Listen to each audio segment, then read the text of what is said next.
न की जाए। बहुत शुक्रिया अनूप। आगे बढ़ते हैं। बीजेपी के जनरल सेक्रेटरी राम माधव का कहना है कि चंद कश्मीरी लीडर मकामी नौजवानों को मिलिटेंसी की जानिब ढकेल रहे हैं और खुद अपने बच्चों को बैरूनी ममालिक में तालीम दिला रहे हैं। राम माधव ने बालहामा पामपोर में एक अवामी जलसे से खिताब के दौरान ये इल्जाम लगाया। काफी ध्यान दिया, ऐसे तमाम तत्वों को नियंत्रण में रखने का, उनको न्याय जस्टिस देने का प्रयास सरकार ने किया है। आज ऐसे आतंक को, सेपरेटिज्म को खुलकर समर्थन देने वाले, खुद अपने बच्चों को विदेश में पढ़ाना, यहाँ के मासूम बच्चों को आतंक के शिकार बनाना, आतंक में ढकेल कर उनको फिर उनके जीवन को खत्म कर देना, ऐसी जो राजनीति यहाँ के तमाम नेता करते हैं, उन नेताओं को ठीक करने के काम सरकार ने लिया है। पर ये एक कारण ही नहीं है, एक दूसरा कारण है। कश्मीर एक ऐसा राज्य है जिसके अंदर भारत सरकार की ओर से हर साल हजारों करोड़ रुपए आते हैं, पर आप तक पहुंचते नहीं है।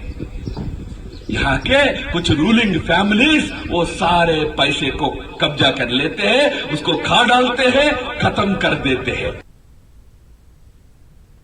एडिटर जम्मू कश्मीर मनोज कौल इस वक्त हमारे साथ लाइन पर मौजूद है। मनोज, राम माधव ने कहा कि चंद लीडरान अपने बच्चों को बैरूनी ममालिक भेजते हैं और बाकी मकामी नौजवानों को मिलिटेंसी की तरफ धकेल रहे हैं, तो ये चंद लीडरान यानी इशारा किसकी तरफ था?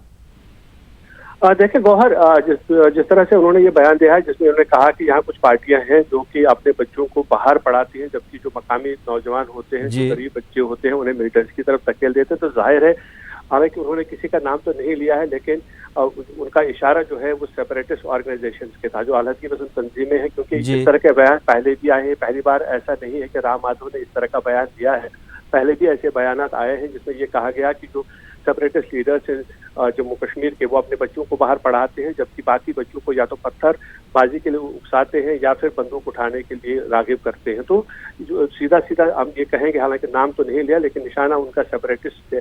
और अगर आप दूसरी बात जो राम माधव ने उसमें कही, वो ये कहा कि जो पैसा सेंटर से आता है, यहाँ दो जो खानदान है उसको मिल बांट के खाते हैं। तो वहां पर एक ये जो निशाना था वो मुफ्ती और अब्दुल्ला खानदान पे उनका निशाना था। उनका ये कहना था, बिना नाम लिए बगैर उन्होंने ये कहा था कि जो यहाँ पैसा आता है वो या तो फारूक अब्दुल्ला और उमर अब्दुल्ला उनका खानदान, या फिर महबूबा मुफ्ती और मुफ्ती मोहम्मद सईद का जो खानदान है, वो लोग पैसा बटोरते हैं, वो लोग इकट्ठा करते हैं, जबकि आम लोगों तक जो पैसा है वो पहुंच नहीं पाता है। तो आज कुल मिलाकर अगर मजबूरी तौर पर इस बयान को देखा जाए तो राम माधव ने जहां एक तरफ सेपरेटिस्ट को निशाना बनाया है, वहीं जो पॉलिटिकल अपोनेंट्स है मेन स्ट्रीम में, नेशनल कॉन्फ्रेंस और पीडीपी, उनको भी निशाना, उन पर भी निशाना साधा है। जी गौहर जी, यानी कि राम माधव ने जो बयान दिया है उनका इशारा सीधा सीधा सेपरेटिस्ट और अलहदगी पसंद लीडरान की तरफ था कि वो अपने बच्चों को बाहर बैरून ममालिक भेजते हैं और मकामी नौजवानों को मिलिटेंसी में धकेल